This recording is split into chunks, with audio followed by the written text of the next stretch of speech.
नमस्कार। आइए आज हम इस वीडियो के माध्यम से मॉडल प्रश्न पत्र वार्षिक परीक्षा के लिए विषय हिंदी कक्षा 8 का हम अभ्यास करेंगे। देखिए, हम इसके माध्यम से जानेंगे कि किस प्रकार से प्रश्न वार्षिक परीक्षा में पूछे जाते हैं। आइए हम इनका अभ्यास करते हैं। तो देखिए, वार्षिक परीक्षा के लिए मॉडल प्रश्न पत्र विषय हिंदी कक्षा 8, देखिए इसमें वैकल्पिक प्रश्न क्रमांक 1 से लेकर 10 तक दिए जाएंगे। आप इस प्रकार से अन्य प्रश्नों का भी आप अभ्यास कर सकते हैं। तो आइए देखते हैं इन प्रश्नों के आंसर अभ्यास के लिए। देखिए, विहंग वृंद का आशय है। देखिए,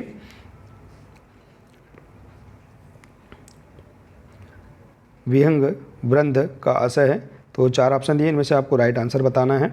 तो पक्षियों का समूह इस प्रश्न का राइट आंसर है। अगला प्रश्न है, इनमें से कौन सा अमृत का पर्यायवाची शब्द है। तो देखिए, अमृत का पर्यायवाची शब्द क्या है? अमी। अमी अमृत का पर्यायवाची शब्द है, तो उसका राइट आंसर हो जाएगा अमी। अगला है, शक्तिहीन में समास है। तो देखिए, शक्तिहीन में कौन सा समास है? इसका राइट आंसर है तत्पुरुष समास है। इसके बाद देखिए अगला प्रश्न, सिद्धराम कोईकली किसका वास्तविक नाम था। तो देखिए, सिद्धराम कोईकली कुमार गंधर्व का वास्तविक नाम था। तो इस प्रकार से आप राइट आंसर देख सकते हैं। अगला है, मीराबाई को खालिस्तान रत्न प्राप्त हो गया। कौन सा रत्न प्राप्त हुआ था मीराबाई को? राम रत्न प्राप्त हुआ था। इसके बाद देखिए अगला है, बिरसा मुंडा का संबंध निम्नलिखित में से वर्तमान के किस राज्य से था। तो देखिए, इसका आंसर झारखंड, इसका राइट आंसर है। अगला प्रश्न है, अमृता देवी के साथ शहीद बिश्नोई की संख्या थी। तो देखिए, अमृता देवी के साथ कितने शहीद बिश्नोई की संख्या थी। तो इसका राइट आंसर देख सकते हैं 362। अगला है, वह पुस्तक पढ़ो उपरोक्त वाक्य है। देखिए, वह पुस्तक पढ़ो उपरोक्त वाक्य, यह वाक्य कौन सा है? आज्ञार्थक वाक्य है। तो उसका राइट आंसर आप इस प्रकार से लिख सकते हैं। इसके बाद है अगला, ग्रहणों की वैज्ञानिक व्याख्या करने वाले तरुण पंडित का नाम खालिस्तान था। तो देखिए, ग्रहणों की वैज्ञानिक व्याख्या करने वाले तरुण पंडित का नाम था आर्यभट्ट। अगला है, तन्मय शब्द का संधि विच्छेद होगा।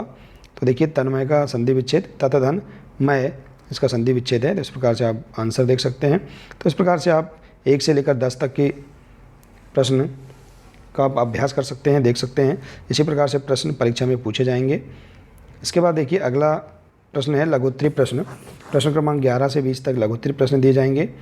तो आइए देखते हैं कैसे प्रश्न परीक्षा में पूछे जा सकते हैं, इनका अभ्यास करते हैं। देखिए, प्रश्न 11 है, हम अपनी सोच के कारण ही सफल असफल होते हैं, उपरोक्त पंक्ति का भाव स्पष्ट कीजिए। तो आप देखिए, इसका आंसर इस प्रकार से देख सकते हैं।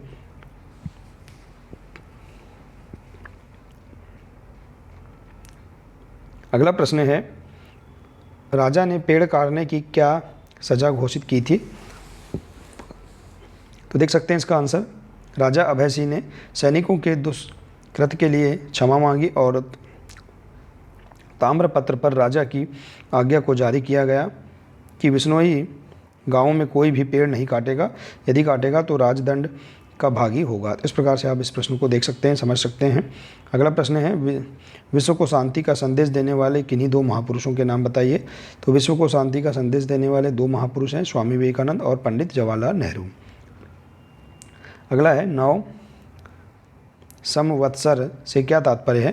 तो 9 संवत्सर से तात्पर्य है नए वर्ष का प्रारंभ। यह 9 संवत्सर चैत्र मास की शुक्ल पक्ष की प्रतिपदा से शुरू होता है। तो इस प्रकार से इसका आंसर आप देख सकते हैं।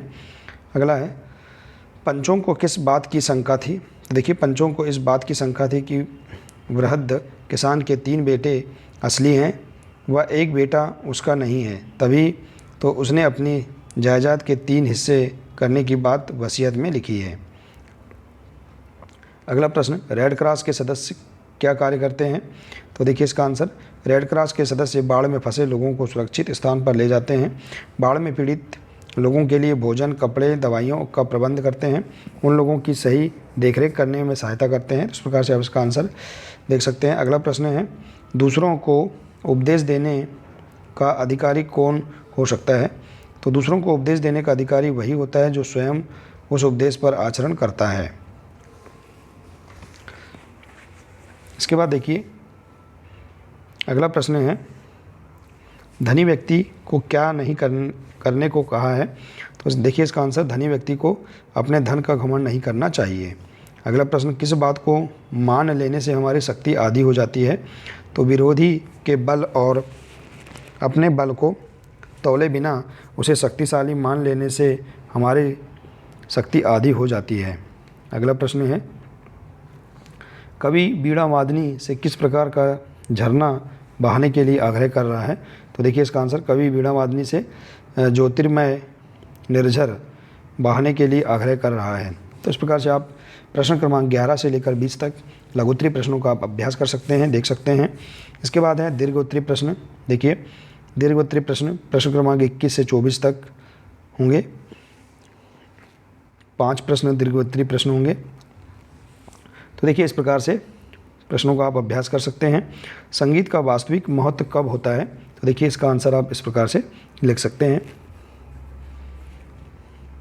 अगला प्रश्न है, धन पाकर हमें अभिमान क्यों नहीं करना चाहिए। तो इसका आंसर देखिए आप इस प्रकार से इसका आंसर देख सकते हैं। अगला प्रश्न है, सालिम अली का अन्य पक्षी प्रेमियों से टकराव होने का क्या कारण था। तो देखिए इसका आंसर आप यहाँ समझ सकते हैं, देख सकते हैं। देखिए इसके बाद अगला प्रश्न है, गांव वालों को वसीयत के बारे में जानकर आश्चर्य क्यों हुआ। तो इसका आंसर आप देख सकते हैं इस प्रकार से, प्रश्न नंबर 24 का आंसर लिख सकते हैं, गांव वालों को वसीयत के बारे में जानकर आश्चर्य क्यों हुआ। तो देखिए इस प्रकार से आप यहाँ पर प्रश्न 1 से लेकर 24 तक सभी प्रश्नों का आप अभ्यास कर सकते हैं। वार्षिक परीक्षा के लिए ये प्रश्न महत्वपूर्ण हो सकते हैं। आप इसी प्रकार से इसके आगे के अन्य विषय के भी ये मॉडल प्रश्न पत्र समझ सकते हैं, देख सकते हैं। देखिए यदि आप इसी प्रकार से अन्य विषय के मॉडल प्रश्न पत्र देखना चाहते हैं तो आप हमारे इस चैनल से जुड़े रहिए। इस चैनल को सब्सक्राइब अवश्य कर लें, साथ ही बेल आइकन को प्रेस ज़रूर कर लें ताकि आने वाले नए वीडियो सबसे पहले आप तक पहुंचते रहेंगे। तो आज के लिए सिर्फ इतना ही है, मिलते हैं इसी प्रकार से अगले नए वीडियो के साथ। नमस्कार।